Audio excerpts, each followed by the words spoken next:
Hi friends, welcome to SK Innovations. இன்னைக்கு நம்ம என்ன பார்க்க போறோம்னா ரேஷன் கோதுமை மாவை பயன்படுத்தி எப்படி உப்பலான பூரி சூப்பரா வீட்லயே பண்ணலாம்னு பார்க்கலாம். நான் இன்னைக்கு 1 கப் அளவுக்கு ரேஷன் கோதுமை மாவு எடுத்து வச்சிருக்கேன்.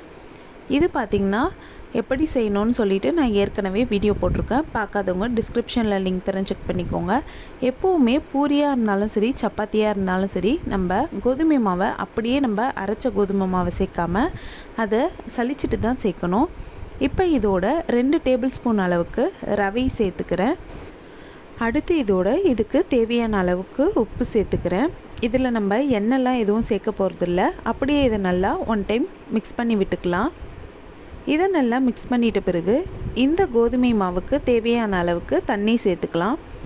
எப்போதுமே பூரியாக இருந்தாலும் சரி, சப்பாத்தியாக இருந்தாலும் சரி, 1 கப் அளவுக்கு கோதுமை மாவு எடுத்திங்கன்னா அதுக்கு அதே கப்பில் அரை கப்புக்கும் கொஞ்சம் கம்மியாக தண்ணி சேர்த்திங்கன்னா பர்ஃபெக்டாக வந்துடும். நான் இன்றைக்கி அரை கப்புக்கும் கொஞ்சம் கம்மியாக தண்ணி சேர்த்து இதை நல்லா பிசைஞ்சு விட்டுக்கிறேன். இப்போ இதை நல்லா பிசைஞ்சிட்ட பிறகு உங்களுக்கு காட்டுறேன்.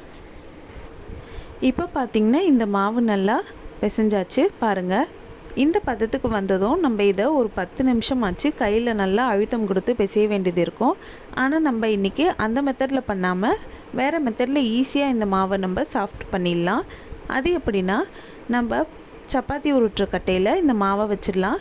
வச்சுட்டு சப்பாத்தி உருட்டுற கட்டையாலேயோ இல்லாட்டி இஞ்சி பூண்டுலாம் தட்டக்கூடிய உரலாலேயோ இந்த மாவை நல்லா தட்டி விட்டுப்போம்.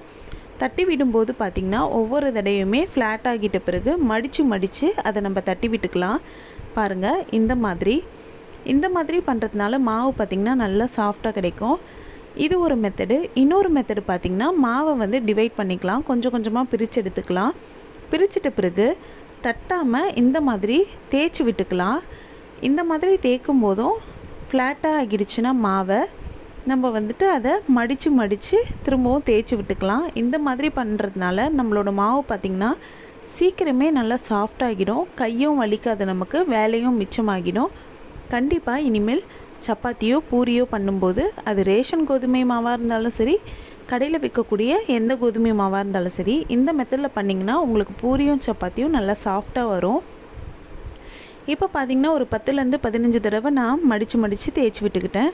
இப்போ நம்மளோட மாவு ரெடி ஆகிடுச்சு. பாருங்கள் எந்த அளவுக்கு சாஃப்டாக இருக்குது. இதை நம்ம ஊரெல்லாம் வைக்க வேண்டாம், அப்படியே நம்ம பூரியோ சப்பாத்தியோ செஞ்சிடலாம். இப்போ இதை இந்த மாதிரி உருட்டி விட்டுக்கிறேன். உருட்டி விட்டுட்டு இதை ஈவனான ஷேப்பில் கட் பண்ணிக்க போகிறேன். அப்போ தான் எல்லா உருண்டைகளும் ஒரே மாதிரி ஷேப்பில் நமக்கு கிடைக்கும். உங்களுக்கு எந்த சைஸ் வேணுமோ அதுக்கேற்ற மாதிரி நீங்கள் கட் பண்ணிக்கோங்க. இப்போ நம்ம ஒவ்வொரு உருண்டைகளாக எடுத்து பூரி கட்டையால் தேய்ச்சி விட்டுக்கலாம். தேய்க்கிறதுக்கு பார்த்திங்கன்னா சலிச்ச கோதுமை மாவை தான் நான் பயன்படுத்துகிறேன். சில பேர் மைதா மாவும் யூஸ் பண்ணுவாங்க, அப்படியும் நீங்கள் பயன்படுத்திக்கலாம். உருட்டும் போது பார்த்திங்கன்னா ரொம்ப அழுத்தம் கொடுத்து உருட்டாமல் பொறுமையாக உருட்டினீங்கனாலே இந்த மாதிரி உங்களுக்கு கரெக்டான ஷேப் கிடச்சிடும். பாருங்கள், நம்மளோட மாவு ரெடி ஆகிடுச்சு. இந்த மாதிரி தட்டும்போது பார்த்திங்கன்னா இந்த மாவில் ஒட்டியிருக்கக்கூடிய கோதுமை மாவுலாம் கீழே கொட்டிடும். எப்போதும் சப்பாத்தியை விட பூரிக்கு பார்த்திங்கன்னா கொஞ்சம் திக் அதிகமாக இருக்கணும், ரொம்ப தின்னாக உருட்டிடக்கூடாது. இப்போ நம்மளோட மாவு ரெடி. இதை நம்ம எண்ணெயில் போட்டு பொரிச்சு எடுத்துக்கலாம். எண்ணெய் பார்த்திங்கன்னா நல்லா ஹீட் ஆகிட்ட பிறகு ஒவ்வொரு பூரியும் பொரிச்சிடுங்க. இல்லாட்டி பூரி எண்ணெய் குடிச்சிடும். அதனால எண்ணெய் நல்லா சூடாக இருக்கணும். பாருங்கள் எந்த அளவுக்கு சூப்பராக நல்லா உப்பலாக வருது பூரி. இதை பார்த்திங்கன்னா ரேஷன் கோதுமை மாவில் செய்தாங்கன்னு சொன்னால் யாருமே நம்ப மாட்டாங்க. அந்த அளவுக்கு நல்லா சாஃப்டாகவும் இருக்கும், அதே சமயம் உப்பலாகவும் இருக்கும்.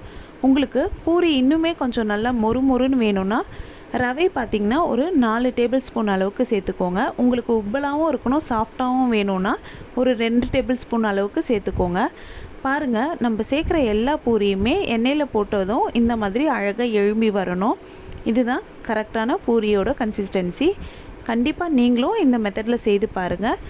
உங்களோட ரேஷன் கோதுமை மாவில் செய்தாலும் சூப்பராக உங்களுக்கு பர்ஃபெக்டாக உப்பலான பூரி கிடைக்கும். இந்த வீடியோ உங்களுக்கு பிடிச்சிருந்தால் லைக் பண்ணுங்கள், உங்கள் ஃப்ரெண்ட்ஸோடு ஷேர் பண்ணுங்கள், அண்ட் எப்படி இருந்துச்சுன்னு கமெண்ட் பண்ணுங்கள். நம்ம சேனலை ஃபஸ்ட் டைம் பார்க்குறீங்கன்னா மறக்காமல் சப்ஸ்கிரைப் பண்ணுங்கள். தேங்க்ஸ் ஃபார் வாட்சிங் ஃப்ரெண்ட்ஸ்.